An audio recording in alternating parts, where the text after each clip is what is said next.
Welcome to Andy's Garage. I'm Andy Phillips. Today we're going to be checking the brakes on this Toyota Prius C. Now, I'm not doing a brake job, just want to clarify that. We're just going to be checking the brakes because the owner, who happens to be my dad, he's been saying that it's making some squeaking noise, so we're just going to be checking it to make sure the brakes are fine. If it does need a brake job, that'll be for another video, but today you're just going to be tagging along with me as we check the brakes and see how they look. So let's get started. Now, since this is a hybrid vehicle, the regenerative braking captures that in order to use that to recharge the battery. So even though as we look at this, it is going to look like regular brakes, it does have that as well. So in the front, you have your regular calipers and brake pads. In the back, you do have a brake drum and the drum brake type mechanism back there. So when we get back there, it is going to look a little bit different. Let's get this up in the air so we can pop these off. And like I said, all I'm doing is just inspecting them to make sure that the brakes don't need to be done.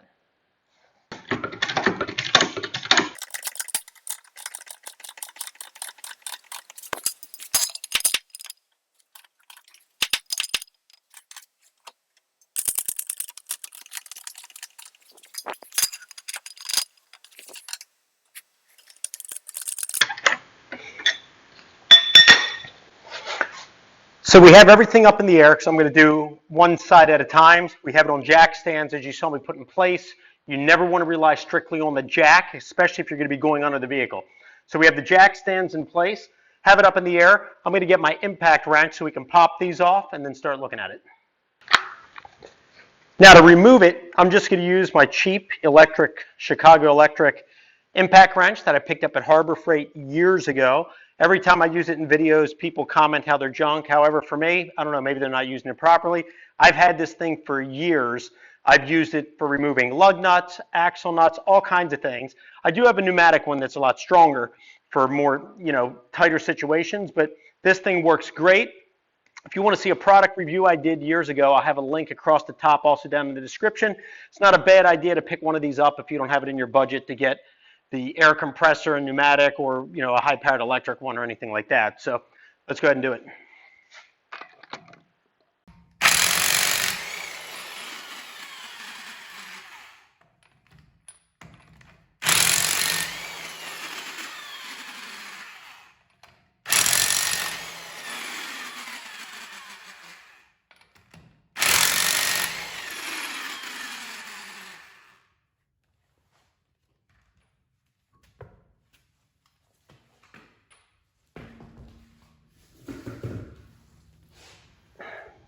I'm going to bring the camera in here closer as we look at this.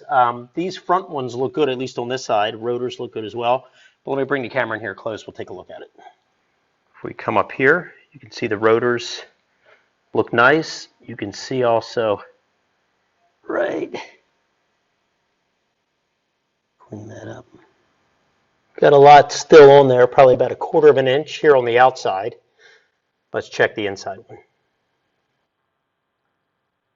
There's our inside one. Same thing, looking at about 1/4 of an inch on that one as well. And as we saw with the rotor, no scarring or anything from any scraping or anything on the rotor. Let's remove the rear wheel and take a look at that one. Now that one is the drum brake, so we have to remove the drum in order to be able to inspect that one as well. Then we'll drop this side, do the other side.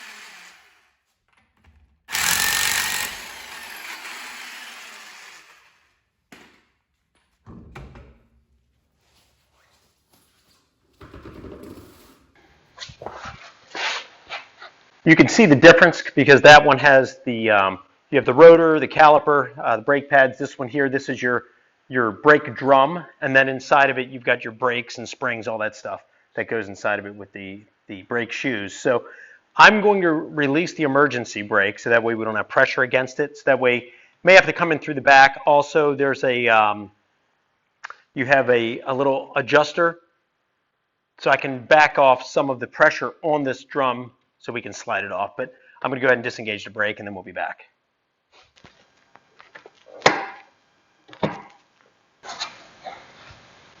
With the emergency brake disengaged, you can see this rotates freely now. Normally it would be locked, but listen how quiet that is.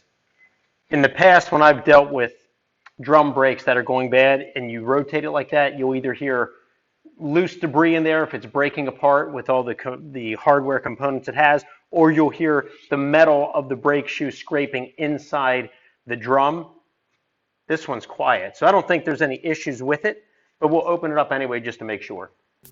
Coming along the back here, you can see up top we have our bleeder valve, you have your brake line there, and then below all of that you have this little rubber piece right there. We'll need to open that up so we can access the adjuster. If you want to see a video I did showing how to replace drum brakes where I go in depth, because like I said, we're not doing that in this video, I'll have a link across the top, also down in the description.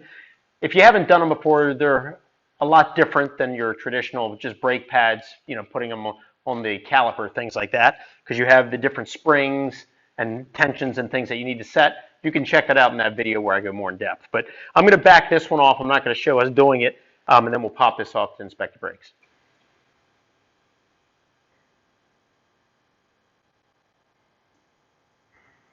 If we look in here through that little access where we took the rubber piece out of, you can see the shoe adjuster right there. You can see the little threaded part on the left, and to the right of it you can see where it's kind of grooved. You can get a flathead screwdriver in there and rotate that upward, and that'll bring it in, releasing the pressure of the brake shoes off the drum, and then that drum will slide right off. Now you got to make sure when you put it back on that then you rotate it downward to open it up more, so that way your brakes are in the right position on the brake drum, so that way they're stopping properly.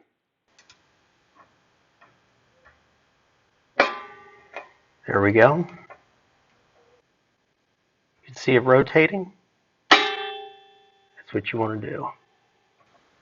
Once you have the tension backed off a little bit, if it's still not coming off, you might want to take a sledgehammer and give it some good whack. Sometimes if they've been on there for a while, like this one here, I don't think it's ever been removed, they can be seized on there. So you want to just hit it real good.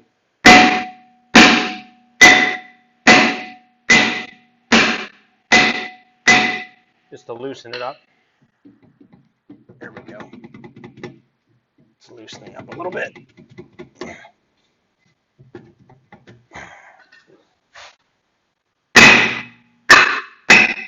There we go.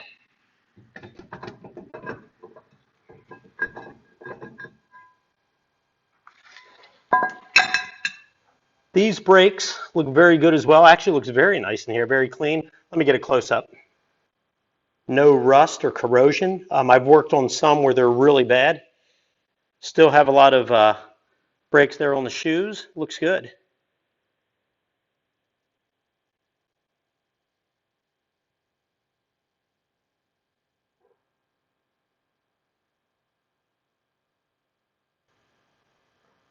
With everything open, you can see right there that rotating piece with the teeth on it.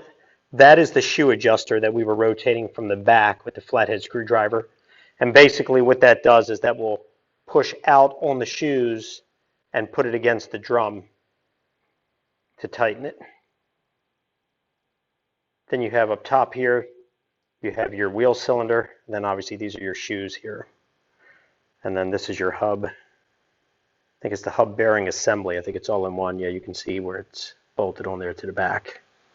But I'm looking here at the brake shoes. You can see there's a lot. Whoops. There's still a lot of brakes on this, on both sides here.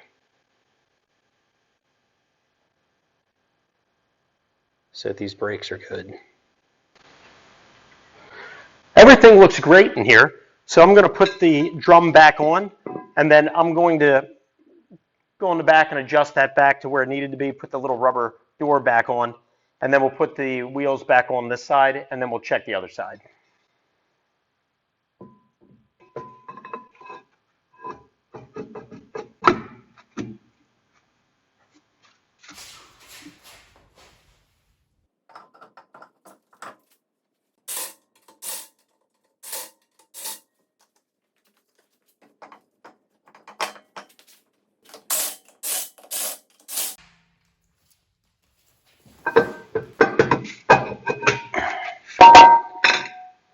Just finished getting this side up. As you can see, took the wheels off, have all the brakes exposed. Let's get some close-ups here as we check those, but so far they're looking good as well. But let's take a look. Just like we saw on the other side, this looks great. Very clean, no corrosion, the springs look good. If we come up close here, you can see here on the actual brake shoes, you still have about 1/4 of an inch on both of them. So that looks good.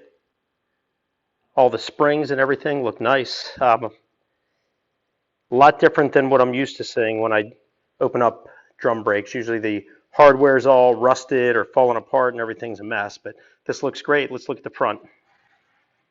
Coming in here, these rotors, just like on the other side, look great. Let's take a look. See if I can.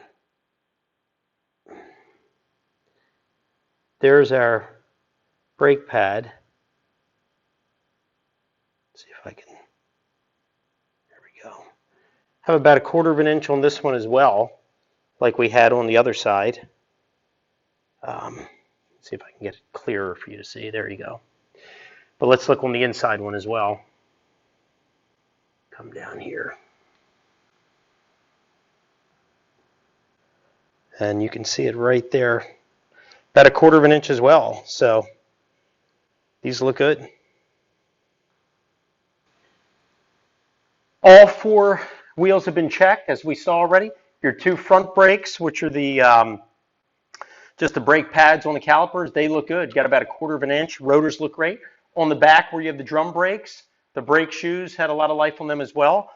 Looked beautiful in there as we saw. So all of these brakes look good. The only thing I can think of is sometimes if the vehicle sits a little bit, you can get a little bit of a surface rust or something on there that can maybe get a little bit of a grinding or squeaking noise. When you drive a little bit, you wear that off. That's the only thing I could think it could be. But the brakes look great on this. So that wraps up this video on checking the brakes on a Toyota Prius C. I believe this one here is a 2012, if I'm not mistaken. But that wraps up this video. I hope that this video was informative for you. I hope it kind of showed you, if you're doing any work on your Prius on the brakes or rotors, things like that, just kind of the process. As mentioned already, once this vehicle gets to the point to where the brakes need to be replaced, I'll shoot some videos on that showing how to do the drum brakes and the front brake pads on this vehicle. But please send me any questions and comments. I would love to hear from you.